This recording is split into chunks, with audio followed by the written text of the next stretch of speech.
আসসালামু আলাইকুম। Forex trading এর আরো একটি ভিডিও নিয়ে আমি মেহেদী হাজির হলাম। আজকে ভিডিওটা খুবই ইম্পর্টেন্ট। আগে ভিডিওটি আমি বলেছিলাম যে আপনারা প্রোফাইল কিভাবে লক করবেন, মানে আপনার মার্কেট যদি অনুকূলে না থাকে তাহলে কিভাবে আপনি মার্কেটটাকে আপনার অনুকূলে নিয়ে আসবেন, অর্থাৎ মার্কেটের যেদিকে যাক না কোনো নিউজ টাইমের সময় আপনার প্রফিট যেন মানে এক কথা আপনার অ্যাকাউন্ট লস না হয় বা অ্যাকাউন্ট স্টপ আউট না হয়। তো এখানে বর্তমানে দেখতে পাচ্ছেন আমার যে অ্যাকাউন্ট আছে, আমি কোন অবস্থাতে আমি মার্কেটটায় থেকে আবার বেরোতে পারবো বা কোন অবস্থায় আমার ট্রেড আবার এগেইন শুরু করা যায়। এখন আমি যদি এই যে সাইডে ট্রেড ওপেন আছে, আমার মার্কেট কিন্তু সেম জায়গায় পজিশনে পড়ে থাকবে সারা জীবনের জন্য। যদি আমি এখন ট্রেড করতে চাই তাহলে এগেইন আর একটা যদি ট্রেড নিই তাহলে প্রথম কথা আমি যেটা বাই বা সেল করবো ওইখানে যদি প্রফিট করি তাহলে উইন, আর যদি লুজার হই তাহলে আমার ব্যালেন্স লস যাবে, তাই তো?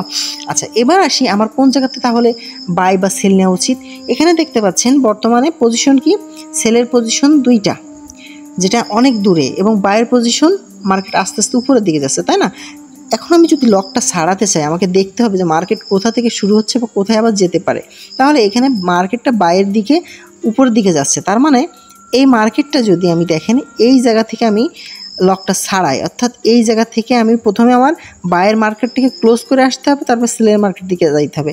এটা হচ্ছে গোল্ডের হাইয়েস্ট মার্কেট, 2523 থেকে 2500 লাস্ট দেখেন। এটা হচ্ছে এই যে লাস্ট হচ্ছে 2500 মেবি 29-30, আমি ধরলাম 30। এই মার্কেটের ঊর্ধ্বে যাওয়ার পর কিন্তু মার্কেট নামবে আর উঠবে না। সো এই জায়গার থেকে এই মার্কেটটা যখন এই দিকে চলে যাবে তখন আমি কিছুটা প্রফিট নিয়ে এটা আমি ক্লোজ করবো। দেন যদি এই দিকে যাই এই জায়গার থেকে আমি মার্কেটটা ক্লোজ করে আসব, ঠিক আছে? অথবা আমি যদি মার্কেট নাও যাই এইটা আমি আস্তে আস্তে অপেক্ষা করব, মার্কেট যদি পারি কিছুটা সেল নিব। আর ধরেন আপনার ব্যালেন্স এই মুহূর্তে নাই, তখন আপনি কী করবেন, আপনি আর একটা বাই সবসময় রেখে দিবেন যেন মার্কেট আপনার বিপরীত দিকে গেলে একেবারে আপনার শেষ না হয়ে যায়। তো এখান থেকে যখন ক্লোজ করতে করতে আসবেন তখন মার্কেট যখন এই দিকে চলে আসবে একটা কিন্তু উপরের থেকে আপনি কি হচ্ছে, মার্কেট আপনার লস যাচ্ছে আর এদিকে রিকভার হচ্ছে।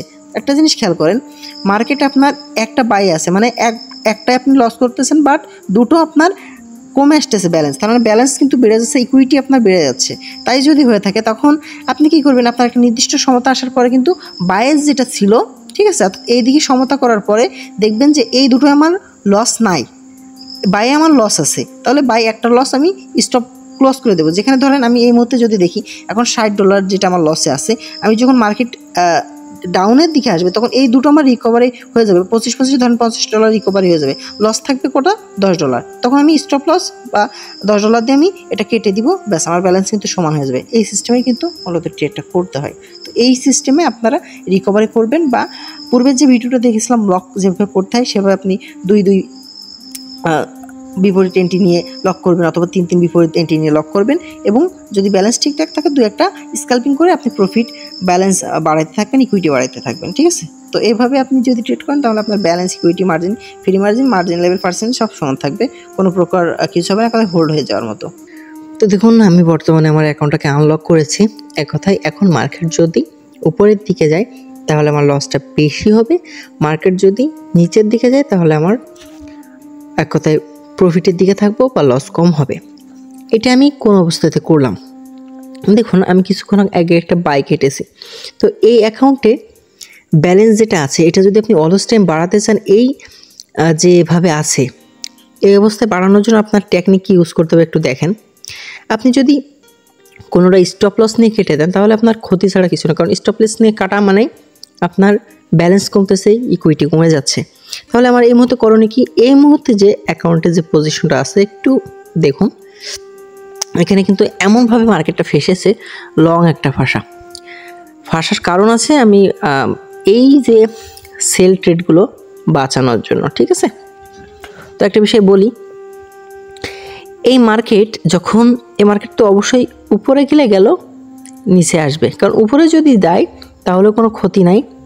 এই মার্কেট এখানে থাকলে আপনার একটা ছিল, ব্যালেন্স ছিল, সেই ব্যালেন্স অনুসারে তো থাকবেই। মার্কেট যদি এখান থেকে নিচে চলে আসে, ধরেন এই দিকে চলে আসলো, তাহলে কি হলো, আপনার অনুকূলে আছে এগুলো একটা নির্দিষ্ট পর্যায়ে আসার পর যদি মনে করেন যে না হ্যাঁ আরও নিচে নামবে তাহলে রেখে দিলেন, আর যদি মনে করেন যে নামবে না বা আর পসিবলই না তাহলে এখানে দেখবেন কত ডলার লস আছে। যদি দেখেন যে এই অ্যাকাউন্টে $5 বা $10 আছে তাহলে এখানে আমি স্টপ কেটে দেন। এখানেও কিছুটা কেটে দেন, দিয়ে সমতা করেন। আর যদি মনে করেন না মার্কেট এই দুটো কোনোভাবে আসতেছে না, মার্কেট আবার এখান থেকে এদিকে ব্যাক করবে, উপরের দিকে যাবে, শিওর আপনি মনে করতেছেন, তখন আপনাকে পুনরায় এই দিকের থেকে একটা বাই নিতে হবে। বাই নিয়ে দেখবেন কোন পর্যন্ত আপনার মার্কেট যাচ্ছে। যদি এই বাই নেওয়ার পরে মার্কেট একেবারে উপরে চলে যায়, তাহলে একটা প্রফিট নিয়ে নিলেন, লংয়ের জন্য রেখে দিলেন। আর যদি না যায়, তাহলে এখান থেকে দিয়ে যতটুকু প্রয়োজন ক্লোজ করে আবার মার্কেট ক্লোজ করলেন। করার পরে যদি আপনার সেল নেওয়ার মতো মার্জিন লেভেল থাকে, তাহলে একটা সেল নিলেন। আর যদি মনে করেন রিস্কি হয়ে যায়, তাহলে সেল নিয়েন না, আপনি অপেক্ষা করেন এই মার্কেট নামুক, নামার পর দেখেন আবার কতটুকু নামতেছে। যদি মার্কেটটা সেম পজিশনে নামে, তাহলে আবারও সেম পজিশনে আপনি বাই নেন। মানে এক কথায় আপনার 1 সেন্টের বা একটা ট্রেড করার মতো অবস্থান আছে, তাহলে আপনি শুধু বাই নেবেন, সেলার নেবেন না। অথবা এই মার্কেট যদি এদিকে চলে আসে, তাহলে এখানে সমান সমান ক্লোজ করেন, ক্লোজ করে দিয়ে এই বাইটা আপনি স্টপ লস হিসেবে এটা কেটে দেন অল্প অ্যামাউন্টে। এখান থেকে এতটুকু যদি দূরত্ব, আমি আমার কথা বলি, এখানে একটু চলে আসি, একটা যখন এই দুটো যখন কমে যাবে, তখন এই দুটো আছে এক একটা $26 করে আছে। তার মানে এখান থেকে আপনার এই দুটো $26 যদি কেটে যায়, একটা $26 থাকতেছে, তাহলে একটা মানে আপনার $26 ওইদিকে বেঁচে যাচ্ছে, ঠিক আছে। তারপরে $26 যখন বেঁচেছে, মার্কেট যখন এই নিচে আসবে, তখন তো আবার একটু উপরে উঠবে, তখন আর একটু করেন, সেখানে দেখাচ্ছে $10 একটা স্টপ লস দিয়ে কেটে দেন, ব্যাস সমান হয়ে গেল। বিভিন্ন ফর্মুলা আছে, আপনার অ্যাকাউন্টটা কি পজিশনে আছে তার উপর ভিত্তি করে আপনি অ্যাপ্লাই করবেন, ঠিক আছে। এটা হচ্ছে প্রথম কথা, আপনাকে বুঝতে হবে। যদি না বুঝেন, তাহলে আপনার যারা সিনিয়র আছে বা এই বিষয়ে যারা অভিজ্ঞ, তাদের পরামর্শ নেন, ইনশাল্লাহ একটা গাইডলাইন পেয়ে যাবেন। তো আমি আমার পক্ষ থেকে আমি চেষ্টা করেছি যে আমি পূর্বে বলেছিলাম যে আমি একেবারে সহজ সরল ভাষায় বোঝানোর চেষ্টা করব বা শেখানোর চেষ্টা করব। তো এই সহজ সরল ভাষায় বুঝিয়েছি, এটা যদি কেউ না বোঝেন, আপনারা বইয়ের ভাষায় কখনো বুঝবেন না, ঠিক আছে। তো এই হচ্ছে বিষয়।